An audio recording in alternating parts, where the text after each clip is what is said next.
Mr. Baack here, living the quarantine life like I know you are. As I communicated, I want to do another lesson on simplifying exponential expressions because I know we did it early in the year. And when we did it in the earlier in the year, you guys were very, I was actually really surprised how well you guys did in it. But then when we took our last benchmark, it didn't go so good. So since it's such a vital objective going into ninth grade and the rest of high school, I really think it'd be better if we did an assignment or two on it. So this week and next week, we're probably going to continue to simplify exponential expressions. The rigor will go up a little bit after this lesson. So this one, here we go. All right, so I can't go over all of the properties in like a 5-minute video. But what I can do is go with you and remind you that anytime that you're multiplying exponents, remember the exponents, related to multiplication is addition. So with these exponents right here, we're literally just going to add them, okay? And as far as the coefficients go, we multiply them. So the first thing we should do, let's just start with the coefficients. 4 and 2 multiplied together is 8. 4 times 2 is 8.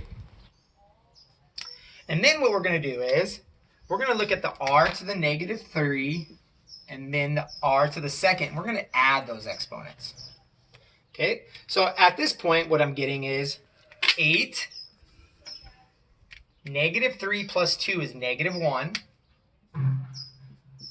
Okay, and I can't leave this answer like this because in math there's a universal law that says you can never leave an answer with negative exponents. It's just a no-no. Okay, so what we're going to do is, since this is negative, we're going to flip it underneath the fraction bar, which is invisible right now. Our simplified answer is going to be 8 over r. Why did I not write the 1? It's not necessary. R by itself counts for 1. 8 over r. And yes, these are all problems that are on your homework that you'll be doing this week. All right, over here. A similar problem with a little bit more going on, okay? I'm going to try to use a couple different colors so you guys can see what's happening here. Okay, so the first thing I want to do here is, just like on the last one, I want to multiply the coefficients. 2 times 2, what is it? It's 4. Okay, then I'm going to look at the x's. The x's, I cannot combine the x and the y's because they're different letters. So this x to the third and this x to the negative 1, we're going to add them together. So it's going to be x to the third plus negative 1. Okay? And then I'm going to take my y's, y to the negative 3 and y to the positive 3, and I'm going to add those. Y, negative 3 plus 3. Okay, so when I simplify these further, 4 x, 3 plus negative 1 is 2. Y, negative 3 plus 3 is just y to the 0 power. You know anything to the 0 power becomes 1, okay? So, what's the simplified answer? Well, this is not simplified. There's nothing negative that we have to put underneath the fraction bar, but still, we want to write it like this. 4x squared, and that's their final answer. And the reason why we don't put the y to the zeros is it's 1. Anything times 1 is itself. Over here, this problem. Okay, anytime that we have an exponent on the outside of the parentheses, we actually take the coefficient to that power. So that's going to be 2 to the negative 4th power. That should be a big red flag to you right now when you see that. Nothing can be negative. You know that if that's the case, that's going to eventually become a fraction with a numerator of 1. Okay?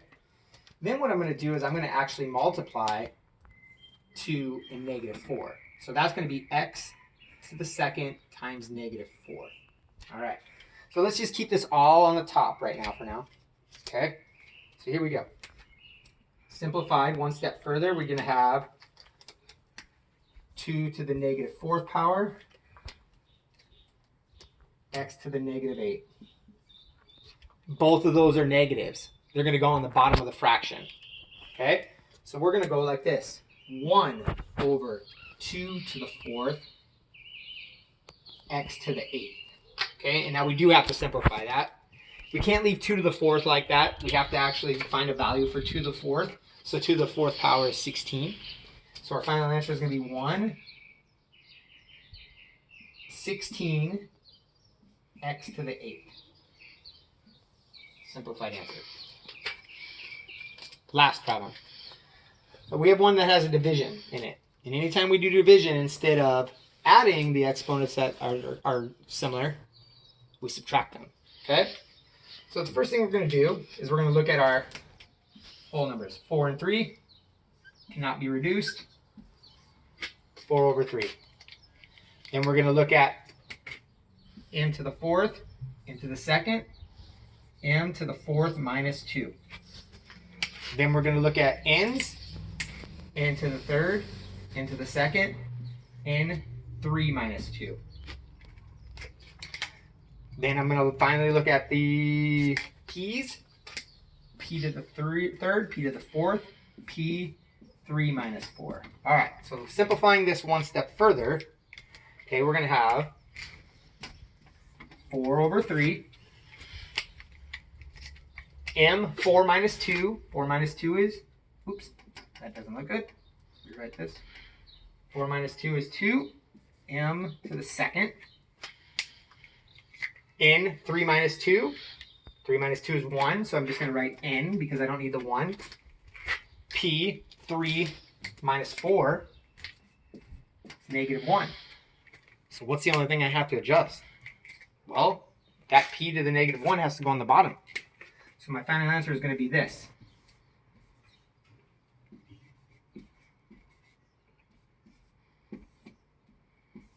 Exponential rules.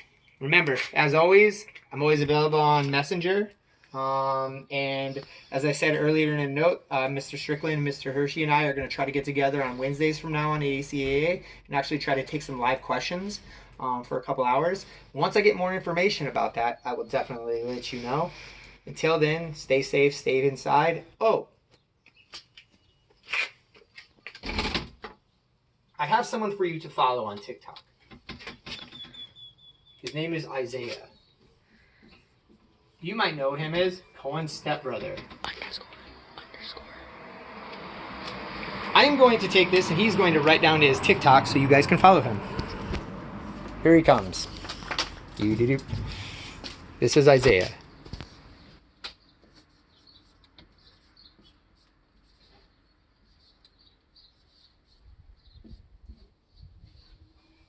Follow that on TikTok for some inappropriate songs and other fun things. Until next time, stay safe, stay inside.